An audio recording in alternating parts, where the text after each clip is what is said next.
이제 아이폰 SE1은 실사용이 매우 어렵기 때문에 2025년에는 미니가 한 번 더 유행하지 않을까. 안녕하세요, IT의 진심인 남자 디노입니다. 오늘은 SE병이 아닌 미니병 2025년에 아이폰 13 미니 다시 리뷰 한번 해볼까 하는데, 사실 제 채널 초창기 때부터 보신 분들은 아시겠지만 제가 이맘때 구형폰 리뷰를 상당히 많이 했거든요. 실제로 반응도 좋았는데 제가 한동안 안 하다가 거의 1년 만에 다시 부활시킨 컨텐츠 빠르게 한번 살펴볼게요.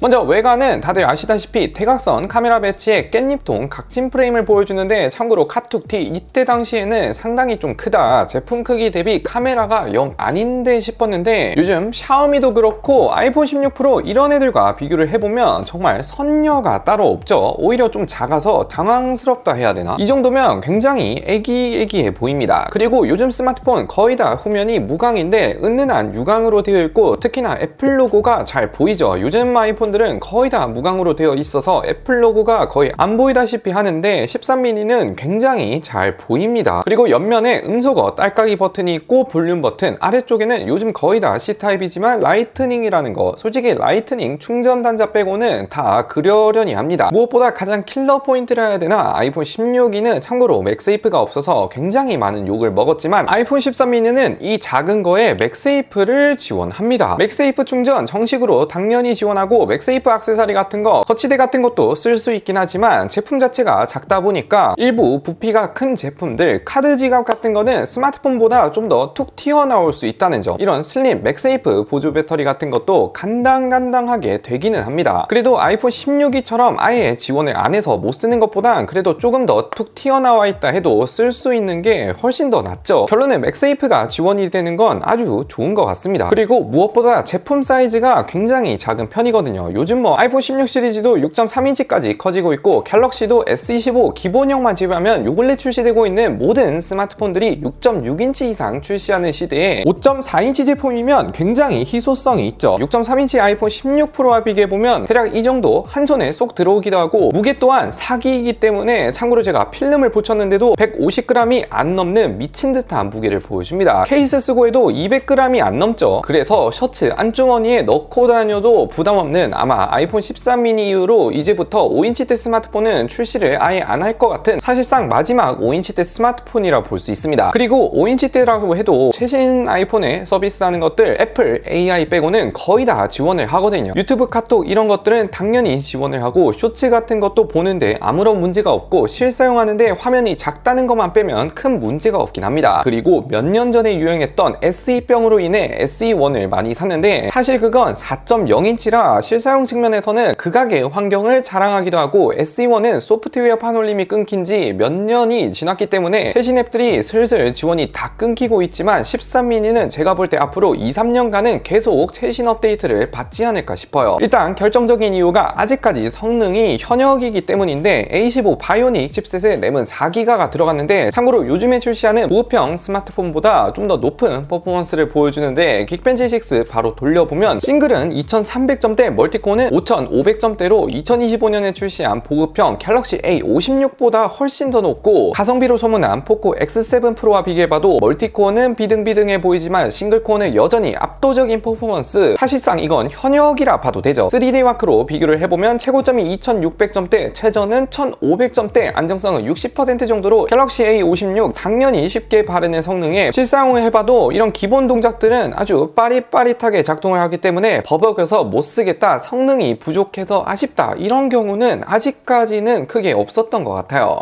중요한 배터리도 보면 사실 13 미니급 크기 정도면 배터리가 오래가는 편이 아니긴 합니다. 요즘 보급형들도 배터리가 미친듯이 오래가고 있기도 하고, 플래그십들도 지속적으로 배터리 용량뿐만 아니라 최적화를 통해 실사용 타임을 늘리고 있는데, 13 미니는 아무래도 물리적 크기도 그렇고 배터리 용량도 2400mAh대라 좀 작긴 하거든요. 그러나 100% 사용 기준 5-6시간 정도는 사용에 사용이 가능한 한국인 평균 화면 켜짐이 하루에 6시간 정도인 걸 생각하면 적당히 사용하는 사람 기준에서는 그렇게 순삭까지는 아니지만 스마트폰을 남들보다 오래 만지는 사람들에게는 부족한 배터리일 수 있습니다. 참고로 이건 100% 배터리 성능 기준이고 보통 중고를 사게 되면 아무래도 배터리 성능이 딸리다 보니까 5-6시간보다는 더 줄어들 수 있다. 그래도 충전 속도는 그렇게 패급은 아닌 게 요즘 아이폰과 큰 차이가 없는 라이트닝 충전 기준 30분 충전에 60% 가까이 차고 100% 완중에는 1시간 20분이면 충분한 요즘 아이폰과 큰 차이가 없는 충전 속도를 보여줍니다.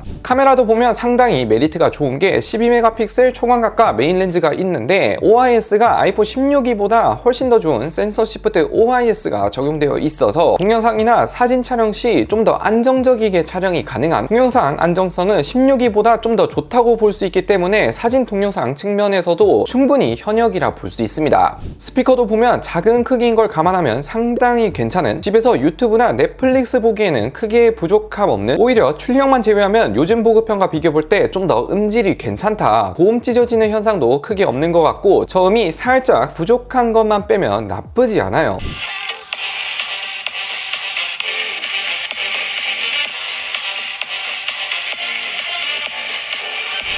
이렇게 2025년에 아이폰 13 미니 한번 살펴봤는데 사실상 마지막 5인치대 스마트폰이기도 하고 이제 아이폰 SE1은 실사용이 매우 어렵기 때문에 2025년에는 미니가 한 번 더 유행하지 않을까. 미니는 그래도 칩셋 덕분에 여전히 빠릿빠릿하고 16기보다 괜찮은 점들도 좀 있고 메인폰으로 쓰기에도 괜찮을 것 같으면서도 서브폰이나 업무용 폰으로 들고 다니기에도 가볍다 보니까 충분히 괜찮아 보입니다. 아무튼 이 영상 반응이 좋으면 지금 시점에서 괜찮은 구형폰 가끔 소개해드릴게요. 여러분들은 어떻게 생각하는지 댓글로 마구마구 달아주세요. 끝!